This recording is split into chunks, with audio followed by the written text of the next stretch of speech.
Hello Virgo, thank you very much for tuning in to this week's read. For the main part of the read, I'm using the Light Seers Tarot by Chris-Anne, Chris-Anne with an E. I'm saying that because on the back here there's a website, at the end of the last sentence is the website Chris-Anne with an E.com. There's a picture of Chris-Anne, of course, if you want to check that out. Supportive Oracle Cards, Energy Oracle Cards by Sandra Ann Taylor. There's websites for Sandra, a bunch of Hay House websites, and here's a picture of Sandra in the back. There's also Hay House Radio. Okay. I think if you search the deck, you'll probably find, I thought she had her own website, but I didn't see it. But if you search out her, like if you do a search, Energy Oracle Cards, Sandra Ann Taylor, I think you find more about her, but Virgo. I almost stopped there. It's kind of like, we have Virgo, that's enough. What? Who cares what's going on? Who cares what else is going on? You know, okay. Are we, how far, okay. What's going on there? What's all that? There's a lot going on. Ooh, are you disconnecting from, what are you disconnecting from? It's very self-sufficient. Okay, Virgo can be very self-sufficient. Making the choice to be self-sufficient. You remind me a little bit of Pisces.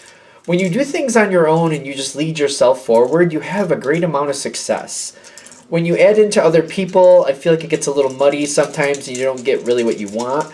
If you really want it the way you want it, you kind of have to do it on your own. Let me know in the bottom in the comments if I'm wrong, of course. Nine of Swords and the 17, I want to say it's the Star card. So you know what you want to make happen, but there's a lot of confusion going on in here. Sometimes I think of Virgos as being very successful business owners, because when they are just the one in control and they accept that and nobody can really control it for them, nobody can take it, they're the ones who know what they're doing, they seem to really thrive. I don't know, let me know in the comments below. But I feel like, you know, when you're just like depending on only yourself and you're in a situation where you're the one with the answers and you know that you're the one with the answers, you're not looking to anyone else. You're like, no, I can go, I have to search it out myself, I have to figure it out myself, I have to do it myself. When you're in that energy, like success is really strong with Virgo. But it's kind of like more, you know, more of a lonely leadership. You don't really co-lead very well. I feel like people kind of push it out of your hands over time. Why are we going down all this?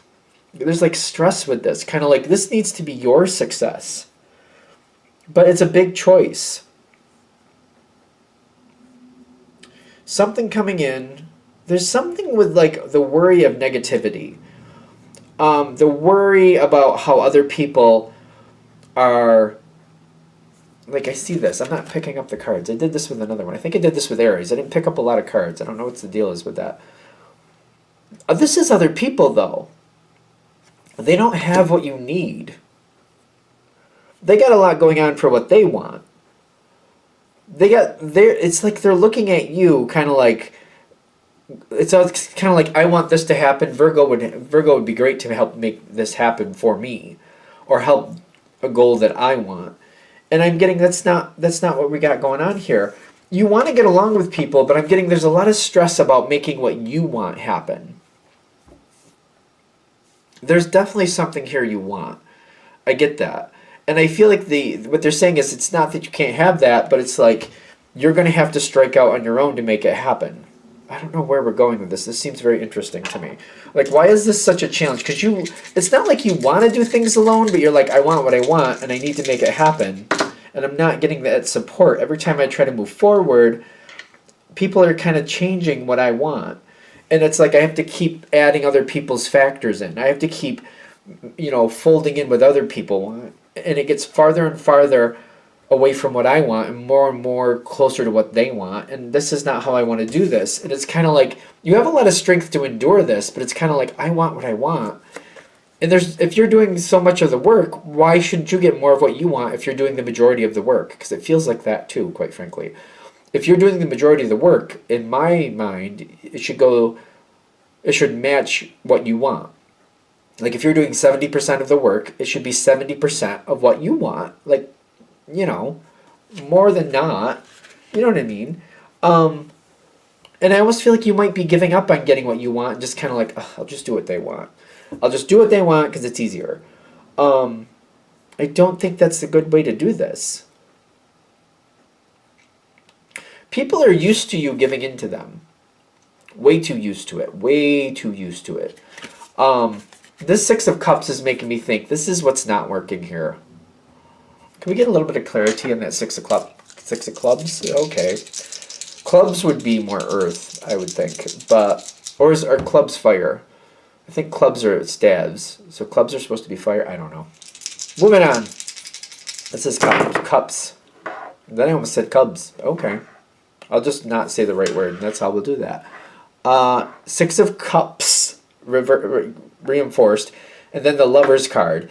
Yeah, people really do care for you. They care about you a lot. They do value you. They do. I wouldn't kind of mince on that one. Like, I wouldn't kind of like... Because I get a lot of... The Lover's card is over here, too. But, like, they don't seem to be that invested in what you want to happen. They love you. They really appreciate you. But, like, when you're doing your thing, they're like, okay, you're going to do that. I'm going to go do this. I don't... Why doesn't it come back around your way? Like, why doesn't it? People, like, I get this Chariot energy here with the sacral chakra. They're very comfortable with you, and I know you plan and you take your time, and, like, earth signs are not usually fast. When you get up to speed, you can be fast. When you know what you're doing, you can be fast if you want to be fast. But when earth signs are fast, you know the ins and outs of the whole thing you're doing. You know exactly what you're doing. You know exactly how it needs to be done. This, that, and the other thing. They can be fast, but when earth signs are fast, they usually know the situation in and out. That usually seems to be what happens. And while they're waiting for you to get yourself together, they just go off and do what they want, and they just seem to forget what you want. They're off doing what they want. They just seem to be distracted very easily with the Knight of Wands. I'm not feeling a negative energy, but I'm not really warm and fuzzy about it either, if that makes sense. Like, I don't think anybody's trying to take advantage of you, but I see, like, the way you process things through, they just seem to be going on their own. Like, okay, you're doing that, while you're doing that. It's almost like while you're learning what you're doing, while you're deciding what you want to do, they go off and do something else. I don't think it's malicious. I'm not feeling a malicious energy.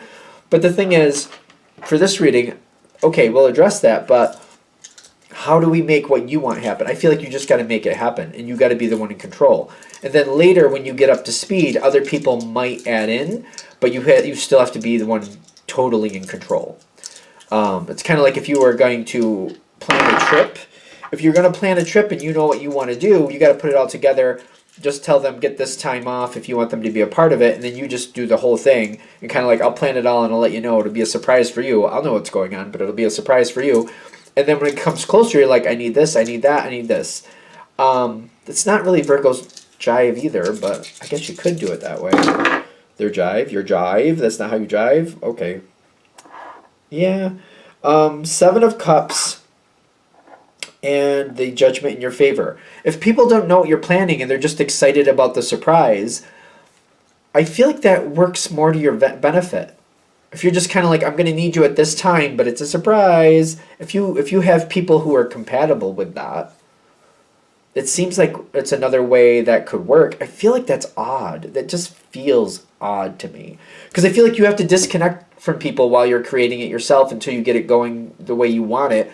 Once you have it established, then you add them in afterwards because you've already established it and you know what you want. You got to be very strategic about it. If you really want to get what you want to get, that's the way it seems like it has to happen. It seems like a lot, doesn't it? Like, is that going to work? Is that really going to work? Like, is that really going to work? Like, seriously, is that going to work? Nine of Pentacles and the Moon card. The mystery helps you get success. It won't be a mystery to you. You'll know what you're doing. You'll know what you're doing. But if other people don't, but you just kind of like, when this comes, just make sure, like with this week in February or this week in July or whatever, this weekend coming up, just, I'm going to plan this. It's a surprise for y'all. Like, it's not like, for whoever you need to make it for. I feel like for most people, just make sure that, you're ready to spend some money and you got the weekend free and we can go where I want to go because I have plans, but it's a surprise for y'all. If you can go with that, I'm getting it really, really works. It really does work. And then coming closer to the situation, you might be like, well, I'm going to need X amount of money, or I'm going to can you make sure that the vehicle is ready for a long trip for like X amount of miles. Maybe you're going 300 miles, but you're going to be like, make sure it's ready for at least a 500-mile trip. You may only be going 300 miles, but just kind of keeping the mystery in there, right? This would actually work. It does create a little anxiety for you. I get that. Literally, the word anxiety is over here. Can we get a little bit of clarity on that too for Virgo? Ten of Swords and the Magician. Okay. There is some anxiety here. It's a lot of stress for you to make this happen. You can totally make this happen. There will be a lot of stress, anxiety. If you have ways to handle that anxiety, I don't know. If sometimes there's exercises or certain things you can do, like you can go through. Certain therapists can give you exercises or ways to handle things, ways to like sort things out, ways to handle things in a different way so that maybe it doesn't have much anxiety. I feel like the best I can say for this is that there definitely will be anxiety. I don't think for those of you this is going to hit with that's a new situation, but maybe realizing that there's going to be a lot of that going forward. Maybe you can plan for that correctly. Maybe if you're more familiar with it. I'm a big Paul McKenna fan. I don't know if that's going to help you, but if you search out some of his titles and something looks good there, or if you just look up online, maybe like handling anxiety, handling stress, you might find ways or ideas to do things a little differently. Virgo's great for research. It seems like you are anyway, from what I understand. So you might be able to find ways to like mitigate that before it becomes a big issue. I feel like that's just a heads up. This is definitely something you can make happen. It's definitely something you have to be totally in control with. You have the Magician energy, but they're like, it is a lot. It is a lot to make it happen. Also, there's a little more here. With Virgo, if you set a schedule and set a timeline, I have to have this done by then, I have to have this done by then, you could have more success. If you're okay with this going somebody else's way, because you're like, the stress, yeah, I don't want that. I'm not into that. That's not going to work for me. If that makes sense to you, like when that happens, you've gone through that before, and you're like, yeah, I don't care for that. But you're okay with this situation being morphed into more of somebody else's situation, if that works better for you rather than that stress, if that's true for you, if that is, then go that way. I feel like this is what this reading's about. It's kind of saying, if you do this on your own, yeah, you'll have the success, you'll also have the stress that goes with it, and when you get there, it'll be fine. If you're really like, the stress isn't worth it, I'd rather kind of meld this into whatever somebody else wants and just try to get what I want out of it as much as I can, but kind of move it more in there, like let them kind of morph it to what they want to be. Then it's kind of saying, that's cool. If that's cool with you, go for it. I feel like they're just trying to give you a heads up. Make your choice accordingly with what you can be most at peace with. All right, I hope that's helpful. That's a very interesting reading. Because I feel like they're just saying, it's up to you what works better for you, what your goal is, what you really want to come out of this. If your way is more important, you can do this. This is the best way to do it. There will be stress. You can handle that. It can work. But if it's not that important, if you're like, it's not worth the stress, go the other way. I feel like they're just trying to set you up for like the most appropriate success for what you decide is correct. Cool? Okay, I'm okay with that. I'm going to let it go. Thank you for watching. I hope that helps. If you'd like a direct reading from me, shoot me an email, jamesforastral@gmail.com. That's James, the number 4, astral@gmail.com. If you're interested in the donation information, that's below with the same email. Thank you again for watching, and have a great day.